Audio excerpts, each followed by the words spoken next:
My dad and I used to go hunting together when I was a teenager. He was your classic outdoorsman. Tall, broad, a little thick around the middle, with a beard like a bear's and a closet full of worn flannels. He had stories for every corner. Of the wilderness, run-ins with bears, moose, mountain lions, even wolverines. Once he told me he fought off a pack of coyotes while tracking whitetail in a snowstorm. In my eyes, my dad was fearless, unshakable. But that all changed one night.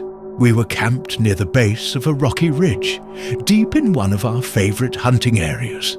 The year before, I had made my first successful kill, so I was excited to be back. We planned to rise before dawn and head west to a meadow known for its deer population. That night, while sitting by the fire, my dad was halfway through a story about hunting Kodiak bears in Alaska when we heard it. A screech. It echoed from the ridge above us. High-pitched, almost human, but not quite. He paused mid-sentence and said, "That sounded like an elk." His voice was calm, steady, and that put me at ease until we heard it again. Then again, each time fainter, drifting off into the dark. Later that night, after we turned in, I drifted off to the sound of my dad humming a Bob Dylan tune, something he always did before falling asleep. I woke up sometime later to him shaking my shoulder. Hard. "Dylan, get up, now!" Groggy, I sat up. The tent was pitch black except for the glow of our lantern. My dad was fully dressed, boots laced, bag half packed. "Sorry, Dad, I oversleep." He shook his head. "No, just get up. We need to go." Then I heard it. A scream. No, a wail. Like something dying, something unnatural. It pierced the air in 5-second bursts like it was calling for help, or warning something away. "What the hell is that?" I asked, trying to stay calm. Dad was stuffing clothes into his pack like his life depended on it.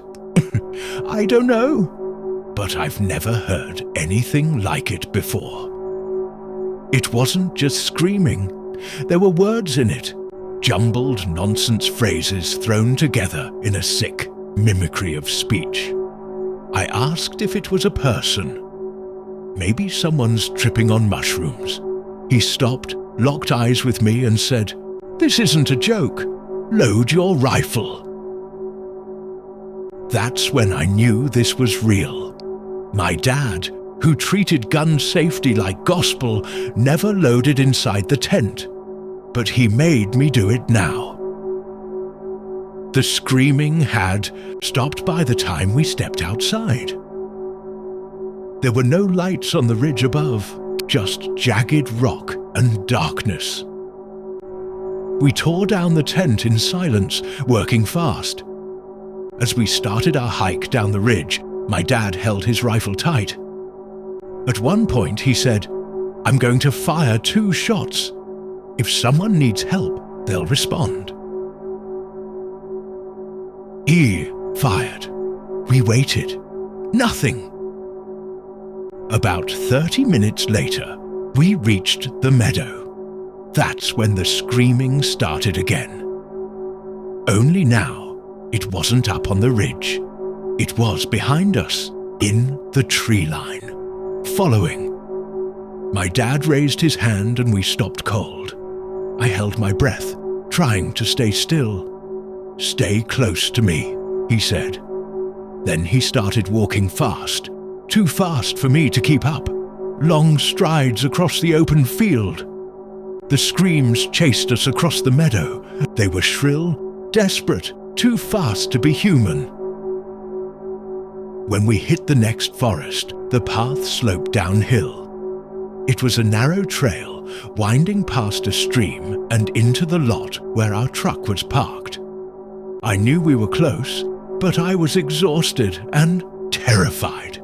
Every few seconds, another scream. Closer than before. Too close. We stopped at the stream to catch our breath. "Dylan," he said between pants, "I need you in front of me now. I don't want you behind me anymore." We pushed forward. My legs felt like rubber, my shoulders ached from my pack, and my lantern flickered in the dark. I didn't look behind me. I didn't want to. Finally, I saw the clearing, the truck. Dad sprinted ahead, flung open the passenger door before I even got there. I dove in. He was in the driver's seat before I could sit upright. The headlights weren't even on when we reversed and turned out of there. But we heard it, still screaming, even over the engine. At a gas station miles down the road, I realized I was crying. My dad pulled me into a hug. "It's okay," he kept whispering. "You're okay." We never told anyone, not my mom, not my sister, not our friends. And we never went hunting again. The man in the red jacket. About a year before that trip, my dad and I went hunting near Uvalde, Texas. It was around 2004 or 2005, and I was about 13. The property was a 1,000-acre deer lease owned by a friend of his. The guy had told my dad it hadn't been leased in a year, so the cabin might be dusty. But it was ours for the week. The drive from Dallas took over 7 hours in my dad's hardtop Jeep Wrangler. Miserable ride. I passed the time playing Super Mario Land 2 on my Game Boy. We arrived late, cleaned up the mess inside the cabin, raccoon droppings mostly, and got ready to scout early the next morning. I couldn't sleep that night. Something felt off, like we weren't alone, but I shrugged it off. We got up early and started tracking hogs, following signs of rooting activity. After about an hour, we came to a grove of trees, and that's when we saw him.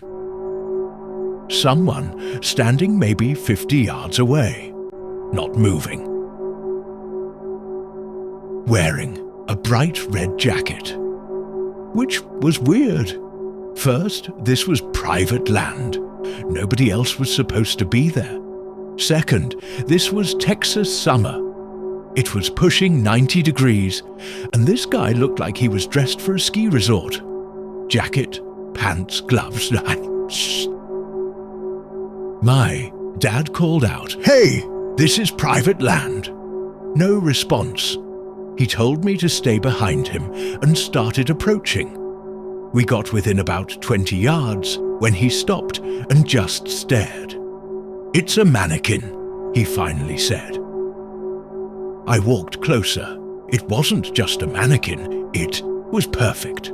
The clothes looked brand new. No dust, no bird droppings, no weathering, like it had been placed there today. That same sick feeling from the cabin returned, the feeling of being watched. My dad whispered, "We're leaving now." He grabbed my hand and didn't let go the entire way back. Neither of us said a word until we reached the Jeep.